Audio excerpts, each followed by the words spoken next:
Welcome to This Explainer.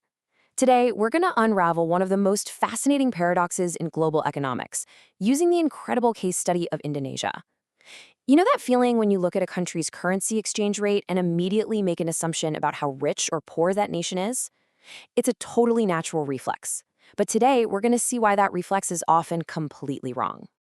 Right now, it takes roughly 16,000 Indonesian rupiah to equal just one single US dollar.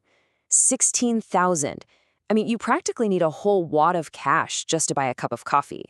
And when you see a number with that many zeros, it's super easy to jump to conclusions, right?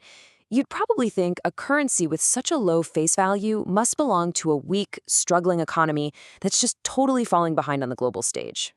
But here's the catch.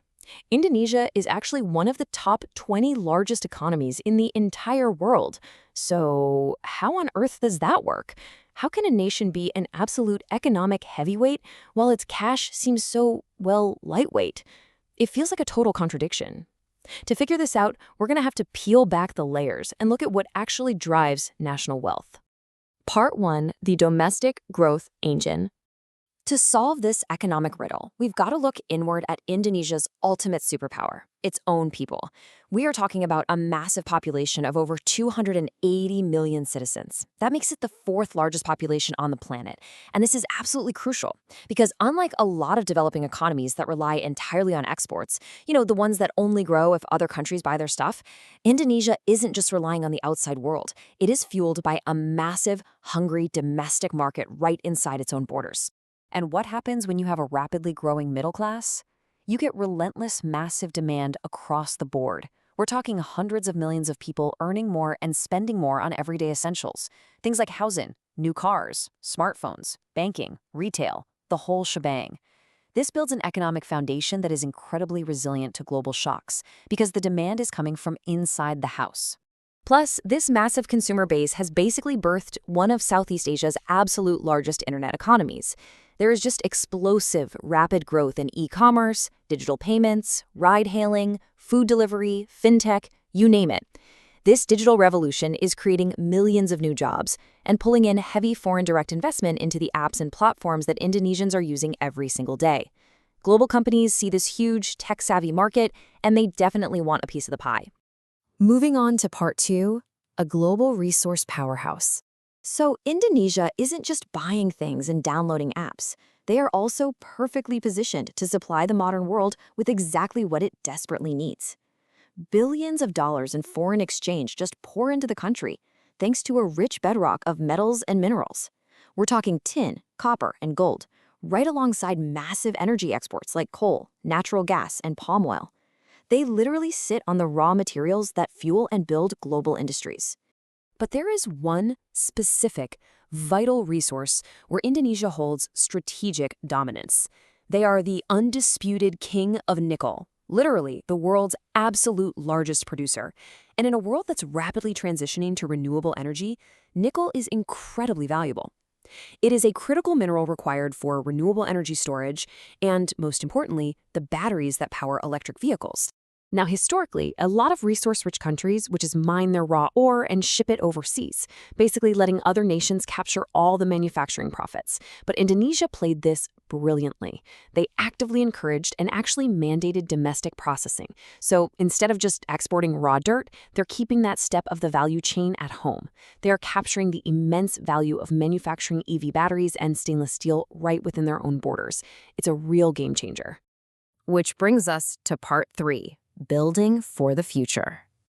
To support all this crazy domestic consumption and resource processing, and to keep this massive structural momentum going for the coming decades, the government is investing heavily in the nation's physical backbone.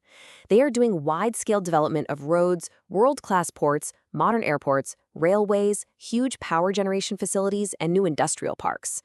And look, this isn't just about pouring concrete. Better infrastructure directly lowers the cost of doing business. That supports long-term growth and attracts even more foreign factories to set up shop. When you combine that heavy infrastructure investment with a highly competitive workforce making everything from cars to textiles and footwear, you get a stunningly consistent annual GDP growth of around 5% over the last 2 decades. 5%, year after year. That kind of macroeconomic stability, backed by better fiscal discipline and a really strong banking sector, creates an environment where investor confidence just absolutely soars. Okay, part 4. Why is the rupee a leak? So, if they have all this massive domestic demand, a powerhouse manufacturing sector, and tons of foreign direct investment pouring in, we are right back to our original paradox. Why is the rupee still nominally weak? Well, historical context holds the key here.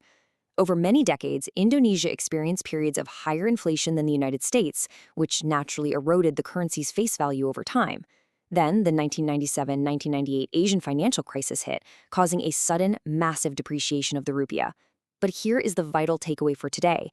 The modern central bank rightfully prioritizes overall macroeconomic stability. They care about controlling inflation and managing debt, rather than just artificially burning through reserves to maintain some flashy nominal exchange rate.